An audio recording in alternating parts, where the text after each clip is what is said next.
लक्षात घ्या, 1990 सालापासून सलग 4 वेळा पंचवार्षिक निवडणुकीने सलग 4 वेळा मी या बेस्ट एम्प्लॉय कोऑपरेटिव्ह क्रेडिट सोसायटीवरती निवडून आलेलो होतो. मी या बेस्ट एम्प्लॉय कोऑपरेटिव्ह क्रेडिट सोसायटीचा चेअरमन होतो आणि माझ्या काळामध्ये कामगार कर्मचाऱ्यांना एका दिवसामध्ये लोन देण्याची व्यवस्था मी केली. एका दिवसामध्ये लोन देण्याची. जे हंगामी कामगार होते त्यांना सुद्धा कर्ज देण्याची योजना आणली. आपणाला माहित आहे, मुंबई शहरामध्ये अतिवृष्टी झालेली होती, नुकसान झालं होतं प्रचंड 2005 साली आणि मुंबई शहरातली जनता हवालदिल झाली होती. या सोसायटीच्या माध्यमातून आम्ही लोकांना आर्थिक मदत दिली आणि ती मदत मी विठ्ठलराव गायकवाड होतो म्हणून 4थ्या माळ्यावर राहणाऱ्या, वरून पाऊस पडतो, 4थ्या माळ्यावर सुद्धा खित आले म्हणून 4थ्या माळावरती सुद्धा कामगारांना ती मदत दिली. सोसायटीचं वार्षिक अंदाजपत्रक किती आहे आणि त्याच्यातून बेस्ट वर्कर्सला किती कर्ज वाटप होतं? बघा, हजारो कोटीचं भागभांडवल बेस्ट उपक्रमाकडे आहे. कुठल्याही वित्तीय संस्थेचं कर्ज बेस्टच्या सोसायटीला घ्यावं लागत नाही. स्वतःचं कामगारांचं भागभांडवल आहे, प्रचंड वाढवलेलं आहे आणि त्या भागभांडवलातूनच 21 लाख रुपये प्रत्येक कामगाराला कर्ज दिलं जातं. आज कर्जचा दर 10.15% आहे. 10.15%. 1990 साली हाच दर 14% होता आणि कर्ज किती मिळत होतं? फक्त 20,000. म्हणजे कर्जाची मर्यादा वाढवणं, कर्ज रकमेचं व्याज कमी करणं, सोसायटीच्या माध्यमातून कामगारांना सुविधा देण्याचं काम 20 वर्ष मी केलंय. साहेब, बेस्ट कामगार जगला तरच तुमच्या या सोसायट्या जगतील, तुम्हाला भविष्यात निवडणुकीला ती संधी प्राप्त होईल.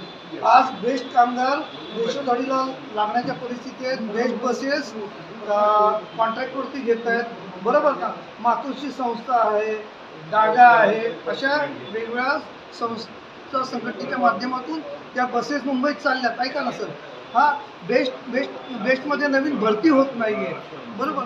मग तुम्ही बेस्ट कामगारांच्या भवितव्यासाठी नेमकं काय करणार? सांगतो. बघा, आम्ही युनियनच्या माध्यमातून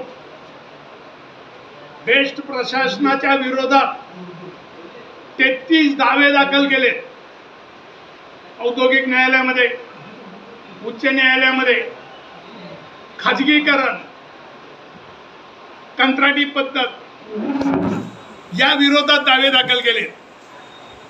त्याचबरोबर रिक्त जागा भरण्याबद्दल दावे दाखल केले. बेस्ट प्रशासनानं आर्थिक परिस्थिती धोक्याची आहे म्हणून BSCच्या वीज पुरवठा विभागामधले एक वेळ 1305 जागा अबॉलिश केल्या, दुसऱ्या वेळेला 1214 जागा अबॉलिश केल्या.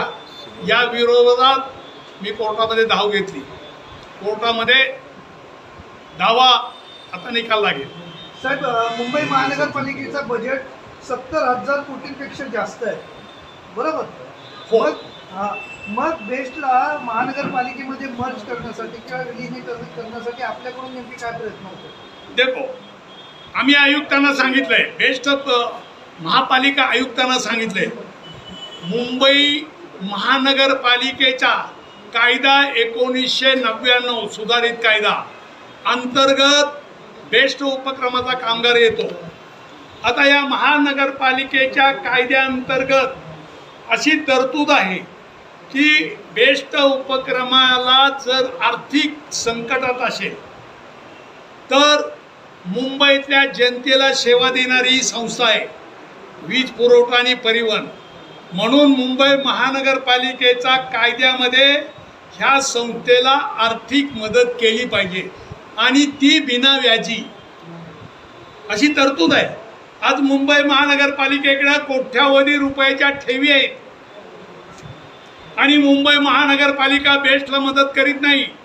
उद्या बेस्ट उपक्रम जर फायद्यामध्ये आला तर त्या फायद्याच्या 40% रक्कम मुंबई महानगरपालिकेला देण्याचा तरतूद त्या कायद्यामध्ये आहे. मग या कायद्याचा भंग मुंबई महानगरपालिकेचे आयुक्त, लोकप्रतिनिधी, महाराष्ट्राचा मुख्यमंत्री या कायद्याचा भंग करतोय आणि बेस्ट उपक्रमाला वंचित ठेवलं जातंय. बेस्ट कामगारांना वंचित ठेवलं जातंय. बेस्ट कामगारांना देशोधडीला लावण्यासाठी खाजगीकरण आणलं, खाजगी बसेस आणल्या. शेवटचा प्रश्न घेतो. तुम्ही शिवसेनेचे उपनेते आहात, बरोबर? हो.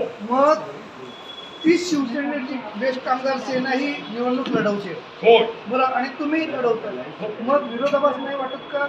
एक लक्षात घ्या, माझी संघटना, मी उद्धव साहेबांना सांगितलं होतं की माझी संघटना ही अंतर्गत कामगारांची संघटना आहे. ही कुठल्या पक्षाची संघटना नाही, ही कुठल्या धर्माची संघटना नाही, ही कुठल्या जातीची संघटना नाही, कुठल्या प्रांताची संघटना नाही. आम्ही कष्ट करतो, घाम गाळतो आणि कष्टाचं फळ आम्हाला मिळालं पाहिजे म्हणून ही संघटना स्थापन केली 1971 साली. आणि 72 साली जॉर्ज फर्नांडिसला हरवून आम्ही आमची मान्यताप्राप्त प्रातिनिधिक संघटना म्हणून मुंबई इलेक्ट्रिक वर्कर्स युनियन इकडे मिळवली. आज त्या उद्या 13 तारखेला, उद्या 13 तारीख आहे, 13 तारखेला या मुंबई इलेक्ट्रिक वर्कर्स युनियनचा वर्धापन दिन आहे. हिला मान्यता मिळून आज 53 वर्ष झाली. 53 वर्ष या बेस्ट उपक्रमामध्ये सातत्यानं मी काम करतोय, सातत्यानं कामगारांचे प्रश्न रस्त्यावर मांडतोय, सातत्यानं बेस्ट प्रशासनाकडे मांडतोय, मुंबई महानगरपालिकेकडे मांडतोय. अदानी उपनगर वीज कंपनीमध्ये जाऊन बघा, तिथल्या कामगारांचं आम्ही कल्याण केलं या युनियनच्या माध्यमातून.